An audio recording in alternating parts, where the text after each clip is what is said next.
IPL 2024 के लिए players की मिनी ऑक्शन का आयोजन किया गया दुबई में 19 दिसंबर 2023 के दिन। तो चलिए आज की वीडियो में फटाफट जान लेते हैं इसी ऑक्शन के बारे में। जान लेते हैं आखिर कौन कौन से ऐसे खिलाड़ी हैं जिन पर सबसे ज्यादा पैसे लगाए गए इस ऑक्शन में, और आईपीएल 2024 में सभी फ्रेंचाइजीज के लिए कौन कौन से ऐसे खिलाड़ी हैं जो मैदान पर उतरने जा रहे हैं। नमस्कार दोस्तों, मैं हूं विराज और आप देख रहे हैं मेरे चैनल बीइंग विराज। तो चलिए आज की वीडियो को फटाफट शुरू करते हैं। सबसे पहले बातें कर लेते हैं गुजरात टाइटंस के बारे में। गुजरात टाइटन के पास इस आईपीएल ऑक्शन में जाने से पहले पर्स में काफी ज्यादा पैसे अवेलेबल थे, 38.15 करोड़। स्लॉट उनके पास अवेलेबल थी 8, जहां पर ओवरसीज के लिए उनके पास स्लॉट अवेलेबल थी सिर्फ 2। गुजरात टाइटंस की अगर हम बातें करें तो उनकी अगर हम रिटेन लिस्ट को देखते हैं तो काफी ज्यादा उनकी जो टीम है सेटल दिखाई दे रही थी बिफोर ऑक्शन। सिर्फ हार्दिक पांड्या की कमी को उनको पूरा करना था इस ऑक्शन में, क्योंकि हार्दिक पांड्या को इस ऑक्शन से पहले ही ट्रेड आउट कर दिया गया था मुंबई इंडियंस की टीम में। अब अगर हम बातें करें प्लेयर्स के बारे में जिनको उन्होंने ऑक्शन में वोट किया है, तो अजमतुल्लाह उमर जाए अफगानिस्तान के एक ऑलराउंडर, उनको सिर्फ 50 लाख रुपए में ही गुजरात टाइटंस ने अपनी टीम में लाया, जो मेरे हिसाब से जो इस ऑक्शन की बाय ऑफ द ऑक्शन है। अब स्पेंसर जॉनसन को भी उन्होंने 10 करोड़ रुपए में परचेज किया है। स्पेंसर जॉनसन एक काफी अच्छे ऑस्ट्रेलियाई फास्ट गेंदबाज है। शाहरुख खान को 7.40 करोड़ में परचेज किया है। सुशांत मिश्रा को 2.20 करोड़। कार्तिक त्यागी एक काफी अच्छे यंग फास्ट बॉलर जिनको उन्होंने परचेज किया है 60 लाख रुपए में। उमेश यादव को भी 5.80 करोड़ में परचेज किया है। रॉबिन मीन्स एक wicket keeper, Indian wicket keeper prospect, जिनको उन्होंने परचेज किया है 3.60 करोड़। काफी अच्छे बल्लेबाज है वो। और मानव सुथर को भी 20 लाख रुपए में परचेज किया है गुजरात टाइटन ने। लेकिन मुझे लगता है जो हार्दिक पांड्या की कमी है वो इस ऑक्शन में जो उन्होंने प्लेयर परचेज किया है उसके बाद भी गुजरात टाइटंस को काफी ज्यादा खेलने वाली है इस आईपीएल 2024 में।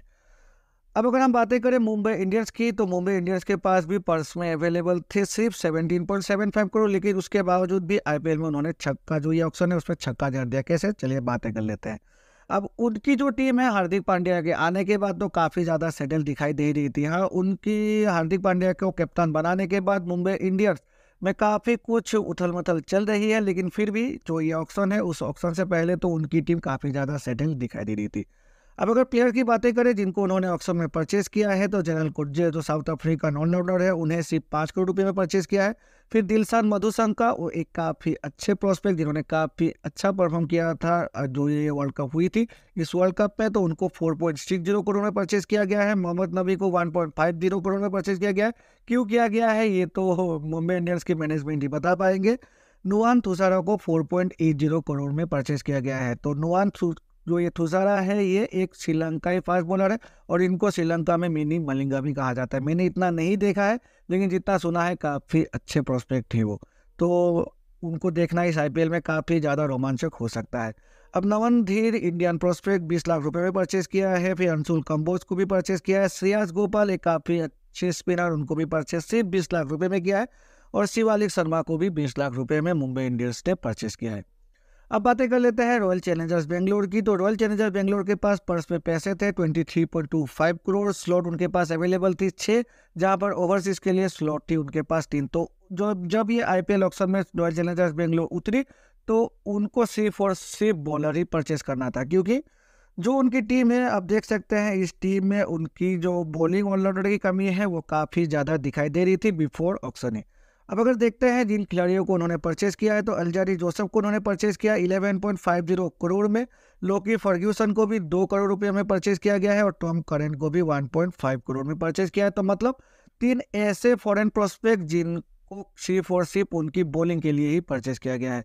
अब यश दयाल को भी 5 करोड़ में परचेज किया है। स्वप्निल सिंह एक काफ़ी अच्छे बल्लेबाज है, उनको सिर्फ 20 लाख रुपए में परचेज किया, जो कि मुझे लगता है रॉयल चैलेंजर्स बेंगलोर के लिए एक बार्गेन है इस आईपीएल ऑक्शन की। और सौरभ चौहान को भी 20 लाख रुपए में परचेज किया गया है। तो अगर हम देखते हैं रॉयल चैलेंजर्स बेंगलोर की जो ऑक्शन की जो प्लेयर उन्होंने परचेज किया है, तो सिर्फ और सिर्फ उन्होंने बॉलर ही परचेज किया और बॉलर ही उनको चाहिए था इस ऑक्शन में जाने से पहले। अब बात है चेन्नई सुपर किंग्स यानी कि डिफेंडिंग चैंपियन की। तो चेन्नई सुपर किंग्स के पास भी काफ़ी ज़्यादा पैसे थे, 31.40 करोड़। स्लॉट उनके पास अवेलेबल थी 6, जहां पर ओवरसीज के लिए उनके पास अवेलेबल थी 3 स्लॉट। अब अगर हम देखते हैं तो सिर्फ और सिर्फ चौथा जो पोजीशन है उस पोजीशन को ही उन्हें फिलअप करना था इस आईपीएल की ऑक्शन में, क्योंकि टीम तो पूरी तरह से बनी हुई थी। सिर्फ अंबाती रायडू की पोजीशन को ही उन्हें फिलअप करना था। अब अगर हम प्लेयर्स देखते हैं जिनको उन्होंने परचेज किया, तो काफ़ी ज़्यादा इंटरेस्टिंग प्लेयर्स उन्होंने परचेज किए। सचिन रविंद्र को सिर्फ 1.80 करोड़, जो मेरे हिसाब से इस आईपीएल की टॉप मोस्ट बार्गेन प्लेयर में से एक है। तो चेन्नई सुपर किंग्स ने जिस तरह से डेवन कॉनवे को सिर्फ 1 करोड़ में परचेज किया था, ठीक उसी तरह से सचिन रविंद्र को 1.80 करोड़ में परचेज करके इस आईपीएल ऑक्शन में जो अपनी जो पैसे हैं उसको काफ़ी अच्छी तरह से खर्च किए। अब उसके लिए फिर उन्होंने समी रिजवी को 8.40 करोड़, जो कि एक जो यूपी प्रीमियर लीग हुई थी, तो उस यूपी प्रीमियर लीग में समी रिजवी ने तहलका मचा दिया था। तो एक काफ़ी अच्छे यंग जो मिडिल ऑर्डर प्रोस्पेक्ट है इंडिया के, तो समी रिजवी को भी उन्होंने परचेस कर लिया, जो मुझे लगता है अंबाती रायडू की जगह खेलने जा रहे हैं इस चेन्नई सुपर किंग्स की टीम में। अब अगर हम जो ओवरसीज प्रोस्पेक्ट देखें तो मुस्तफिजुर रहमान को भी परचेज किया गया है, क्योंकि मुझे लगता है मुस्तफिजुर रहमान की जो बॉलिंग शैली है वो चेन्नई के पिच में काफ़ी ज़्यादा कारगर साबित होने जा रही है। 2 करोड़ में परचेज किया गया है। डेरिल मिचेल को 14 करोड़ में परचेज किया गया है, और डेरिल मिचेल काफ़ी अच्छा खेले थे इस जो ये 2023 की वर्ल्ड कप हुई थी, तो उसके बेसिस पर ही उन्हें परचेज किया, जो काफ़ी अच्छी परचेज है चेन्नई सुपर किंग्स के लिए। अब शार्दुल ठाकुर को फिर से वापसी हुई है चेन्नई सुपर किंग्स की टीम में 4 करोड़ रुपये में, और फिर लास्ट में उन्होंने अविनाश राव अरावली को भी 20 लाख रुपए में परचेज किया है, जो कि एक विकेट कीपर प्रोस्पेक्ट है। अब अगर हम देखते हैं इस ऑक्शन में, तो चेन्नई सुपर किंग्स ने इस ऑक्शन में छक्के गाड़ दिए, मतलब उन्होंने काफ़ी अच्छे अच्छे प्लेयर परचेज किए हैं इस आईपीएल ऑक्शन में, जो डायरेक्टली उनकी टीम में फिट हुए हैं। अब बात है दिल्ली कैपिटल्स की, तो दिल्ली कैपिटल्स में काफ़ी ज़्यादा स्लॉट थी जिनको उन्हें फिलअप करना था। अब उनके पास पर्स में अवेलेबल थी 28.95 करोड़ स्लॉट, उनके पास अवेलेबल थी 9, और ओवरसीज की स्लॉट उनके पास अवेलेबल थी 4। तब अगर हम देखते हैं जो ऑक्शन में उन्होंने प्लेयर परचेज किए, तो हैरी ब्रूक को 4 करोड़ रुपए में, ट्रिस्टन स्टेप्स को 50 लाख में, जाय रिचर्डसन को 5 करोड़ में, और साई होप को 75 लाख में उन्होंने परचेज किया। अब इंडियन प्रोस्पेक्ट की अगर हम देखते हैं तो रसीधर को उन्होंने 20 लाख रुपए में, रिकी वुई को उन्होंने 20 लाख रुपए में, सुमित कुमार 1 करोड़, और कुमार कुसाग्रा को उन्होंने 7.2 करोड़। कुमार कुसाग्रा एक विकेट कीपर प्रोस्पेक्ट है जिनको उन्होंने 7.2 करोड़ रुपए में परचेज किया। मैंने नहीं देखा है उनको, लेकिन जिस तरह से टीमों ने उन पर बोली लगाई, मुझे लगता है काफ़ी ज़्यादा इंटरेस्टिंग होने जा रहा है उनको देखना इस आईपीएल 2024 में। अब लास्ट में उन्होंने स्वास्तिक चिकारा को भी 20 लाख रुपए में परचेज किया। तो अगर हम दिल्ली कैपिटल की तरफ देखते हैं तो हैरी ब्रूक और जाय रिचर्डसन तो दिखाई दे रहा है जो काफ़ी अच्छे परचेज मुझे लग रहा है हो सकता है, लेकिन साई होप और ट्रिस्टन स्टेप्स किस तरह से दिल्ली कैपिटल्स में फिट बैठते हैं वो जब आईपीएल शुरू होगा उसी समय पता चलेगा। अब उसके बाद पंजाब किंग्स के पास भी कुछ ऐसे स्लॉट थे जिनको उन्हें फिल करना था इस आईपीएल ऑक्शन में। अब पर्स उनके पास अवेलेबल थी 29.10 करोड़, स्लॉट उनके पास अवेलेबल थी 8, जहां पर ओवरसीज के लिए 2 स्लॉट अवेलेबल थी। अब प्लेयर उन्होंने परचेज किया है हर्षल पटेल को 11.75 करोड़, जो कि काफ़ी अच्छी परचेज है पंजाब किंग्स के लिए। क्रिस वोक्स को भी 4.20 करोड़ में परचेज किया गया है। रिले रूसो को 8 करोड़ में परचेज किया गया है। फिर आशुतोष शर्मा को 20 लाख रुपए, विश्वनाथ प्रताप सिंह को 20 लाख रुपए, शशांक सिंह को 20 लाख रुपए, टने ठेग्रम को उन्होंने 20 लाख रुपए में, और लास्ट में प्रिंस चौधरी को भी 20 लाख रुपए में उन्होंने परचेज किया है। तो पंजाब किंग्स काफ़ी ज़्यादा सेटल दिखाई दे रही है हर्षल पटेल और रिले रूसो के आने के बाद। अब ये जो 2024 की आईपीएल होने जा रही है, इस आईपीएल में मुझे लगता है पंजाब किंग्स काफ़ी ज़्यादा अच्छा खेलने जा रही है, क्योंकि इस ऑक्शन में उन्होंने 2 ऐसे प्लेयर परचेज किए जो डायरेक्टली उनकी टीम में फिट बैठता है और उनकी टीम को 100% फुल्ली सेटल बना देते हैं। अब बात है लखनऊ सुपर जायंट्स के बारे में। अब लखनऊ सुपर जायंट्स की भी पर्स में अवेलेबल सिर्फ 13.15 करोड़ ही थी, स्लॉट उनके पास अवेलेबल थी 6, और ओवरसीज के लिए उनके पास स्लॉट थी 2। लेकिन आईपीएल के ऑक्शन शुरू होने से पहले ही उन्होंने देवदत्त पड्डीकल को राजस्थान रॉयल्स से ट्रेड कर लिया था अपनी टीम में। अब स्लॉट अगर हम देखते हैं ऑक्शन को, तो शिवम मावी को उन्होंने 6.40 करोड़ में परचेज किया है। फिर अर्शिन कुलकर्णी को उन्होंने 20 लाख में परचेज किया है। एम सिद्धार्थ को 2.40 करोड़ में परचेज किया है। फॉरेन प्रोस्पेक्ट जो ओवरसीज प्रोस्पेक्ट है उस पर उन्होंने एस्टन टर्नर जो कि ऑस्ट्रेलियाई प्लेयर है उनको सिर्फ 1 करोड़ में परचेज किया, और डेविड विली को 2 करोड़ में परचेज किया है। एम सिद्धार्थ को भी उन्होंने 2.40 करोड़ में परचेज किया। मैंने ज़्यादा नहीं देखा है, लेकिन 2.40 करोड़ जब उन्होंने खर्च किया है तो काफ़ी अच्छे प्रोस्पेक्ट हुआ हो सकता है। तो लखनऊ सुपर किंग्स की जो स्लॉट थी वो पूरी की पूरी टीम काफ़ी जो प्लेइंग 11 थी वो बनी हुई थी इस आईपीएल ऑक्शन में जाने से पहले, तो उन्होंने सिर्फ एड ऑन ही किया है अपनी जो स्क्वाड है उस स्क्वाड में इस ऑक्शन में। अब बात है सनराइजर्स हैदराबाद हर साल आईपीएल ऑक्शन में उतरती है और हर साल जो सबसे ज़्यादा बोली लगाती है वो सनराइजर्स हैदराबाद ही लगाती है। अब अगर हम देखते हैं तो इस IPL ऑक्शन में भी उन्होंने पैट कमिंस को 20.50 करोड़ में परचेज किया।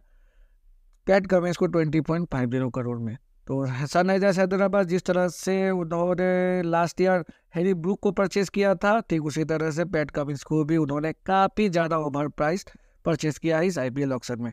वनिंदो हजारेंद्र 1.5 करोड़, जो कि काफ़ी ज़्यादा अच्छी बार्गेन है उनके लिए। ट्रेविस हेड को 6.80 करोड़, जो मुझे लगता है वो भी एक काफ़ी ज़्यादा अच्छी बार्गेन है अगर हम देखते हैं पैट कमिंस की जो प्राइस है उस प्राइस को। तो अब जेरेड वॉर्ड को भी उन्होंने 1.60 करोड़ में अपनी टीम में परचेज किया है। फिर आकाश सिंह को 20 लाख रुपए में, और फिर लास्ट में जठावेद सुब्रमण्यम को भी 20 लाख रुपए में उन्होंने परचेज किया है। तो सनराइजर्स हैदराबाद पैट कमिंस को 20.50 करोड़ में परचेज कर कि जो ये ऑक्शन है, इस ऑक्शन में उन्होंने तहलका मचा दिया। लेकिन ये तहलका कितनी टिकती है IPL 2024 में, ये तो देखने लायक ही होगी। हाँ, ट्रेविस हेड और वनिंदो हजारेंद्र उनके लिए काफ़ी अच्छे प्रोस्पेक्ट हो सकते हैं IPL 2024 के लिए। राजस्थान रॉयल्स एक ऐसी टीम जो काफ़ी ज़्यादा सेटल थी इस IPL ऑक्शन के शुरू होने से पहले, लेकिन सिर्फ उनको एक स्लॉट भरना था जो एक बॉलिंग ऑलराउंडर या फिर एक फास्ट बॉलर की जगह ले सके। तो स्लॉट जो उन्होंने परचेज किया है, स्लॉट उनके पास अवेलेबल थी 8, ओवरसीज के लिए 3 थी, और पर्स में 14.50 करोड़ यानी कि 14.50 करोड़ रुपए ही उनके पास थे। तो उन्होंने रॉबमैन पावेल को परचेज किया 7.40 करोड़, क्योंकि उनको एक फिनिशर चाहिए था। फिर नंद्रे बर्गर को भी उन्होंने 50 लाख रुपए परचेज किया है, जो कि काफ़ी अच्छा परफॉर्म कर रहे हैं भारत के अगेंस्ट में साउथ अफ्रीका में। तो एक काफ़ी अच्छा प्रोस्पेक्ट है उनके लिए। अब टॉम क्लोरा कैडमोर को भी उन्होंने 40 लाख रुपए परचेज किया। मैंने नहीं देखा है क्या कौन है ये टॉम क्लोरा कैडमोर, तो जब IPL शुरू होगा तो उसके बाद ही पता चलेगा आखिर कि किस लहजे की ये खिलाड़ी है। फिर आबिद मुश्ताक इंडियन प्रोस्पेक्ट 20 लाख रुपए में, और शुभम दुबे को 5.80 करोड़ में परचेज किया है। तो काफ़ी अच्छे, काफ़ी आक्रामक खिलाड़ी है शुभम दुबे। तो उनकी जो ये परचेज है ये काफ़ी ज़्यादा मुझे तो इंटरेस्टिंग करते हैं, क्योंकि मैंने इस खिलाड़ी को खेलते हुए देखा है। अब अंत में कोलकाता नाइट राइडर्स, पर्स उनके पास अवेलेबल थी 32.70 करोड़। स्लॉट उनके पास काफ़ी ज़्यादा थे, क्योंकि उन्होंने काफ़ी ज़्यादा प्लेयर को रिलीज भी कर दिया था। 12 स्लॉट उनके पास अवेलेबल थी, ओवरसीज के लिए 4 स्लॉट थे। उनको एक फास्ट बॉलर की जरूरत थी, जो कि उन्होंने परचेज भी किया। अब उनकी अगर हम देखते हैं स्क्वाड में, तो काफ़ी ज़्यादा ऐसी स्लॉट थी जिनको उनको पढ़ना था इस IPL के ऑक्शन में। अब अगर हम प्लेयर जो उन्होंने बोट किया है इस IPL ऑक्शन में, तो सबसे पहले तो मिचेल स्टार्क को उन्होंने रिकॉर्ड तो 24.75 करोड़ में परचेज किया। मतलब करीब 25 करोड़ में उन्होंने मिचेल स्टार्क को परचेज कर लिया, जो मेरे हिसाब से काफ़ी ज़्यादा ओवर प्राइस्ड है। अब स्टेफन रिडरफोर्ड को भी उन्होंने 1.5 करोड़ में परचेज किया। क्यों किया मुझे नहीं लगता, क्योंकि वो खेलने भी वाले हैं, सिर्फ स्क्वाड में ही रहेंगे। मुजीब रहमान को 2 करोड़, जो कि कोलकाता नाइट राइडर्स के केस में तो ठीक नहीं बैठता, क्योंकि उनके पास स्पिनर्स की भरमार है। फिर भी उन्होंने 2 करोड़ एक ऐसे स्पिनर में खर्च कर दिए जिनको मुझे नहीं लगता पूरी की पूरी सीजन वो खिलाने जा रहे हैं। गस एटकिंसन 1 करोड़ उनके लिए बार्गेन है, एक काफ़ी अच्छे ऑलराउंडर। मिचेल स्टार्क की अगर हम मुकाबले इसकी कंपेयर करें, तो गस एटकिंसन मुझे लगता है IPL 2024 में मिचेल स्टार्क से तो काफ़ी ज़्यादा अच्छे परफॉर्म करने वाले हैं। इंडियन प्रोस्पेक्ट रमनदीप सिंह को उन्होंने 60 लाख रुपए में, फिर अंग्रेज रघुवंशी को 20 लाख रुपए, मनीष पांडे को अंत में उन्होंने 50 लाख रुपए में परचेज कर लिया। KS भरत को भी 50 लाख रुपए परचेज कर लिया, जो दोनों ही ये काफ़ी ज़्यादा, मतलब उनके लिए तो काफ़ी ज़्यादा बार्गेन है, क्योंकि ये दोनों ही डायरेक्टली उनकी टीम में फिट बैठ जाता है। एक तो इंडियन प्रोस्पेक्ट है और मिडिल ऑर्डर बैट्समैन भी है। तो उनकी जो मिडिल ऑर्डर की बैट्समैन की जो कमी थी, जो कि 5वें पोजीशन की कमी थी, तो दोनों ही खिलाड़ी इस कमी को पूरा कर सकते हैं। साकिब हुसैन 20 लाख रुपए और चेतन सकड़िया को भी 50 लाख रुपए परचेज किया। चेतन सकड़िया काफ़ी ज़्यादा अच्छे प्रोस्पेक्ट हो सकते हैं, जो कोलकाता नाइट राइडर्स की जो स्लो पिचेस होते हैं उन स्लो पिचेस में। तो ये है वो खिलाड़ी जिन पर फ्रेंचाइजीज ने काफ़ी ज़्यादा पैसे लुटाए हैं, जिन पर काफ़ी ज़्यादा बोली भी लगी इस IPL के ऑक्शन में। अगर हम बातें करें पैट कमिंस या फिर मिचेल स्टार्क की, तो 2 ऐसे खिलाड़ी जिनको 2 ऐसे फ्रेंचाइजीज ने परचेज किया, जो मेरे हिसाब से उनको इन खिलाड़ियों की ज़रूरत ही नहीं थी। लेकिन फिर भी वेट कर लेते हैं IPL 2024 की, देख लेते हैं ये जो प्लेयर जिन पर इतनी ज़्यादा बोली लगाएगी वाकई में अपनी जो प्राइस टैग है उन पर खड़ा उतरते हैं या फिर नहीं। तो चलिए मिलते हैं अपने अगले वीडियो में, तब तक के लिए goodbye and take care.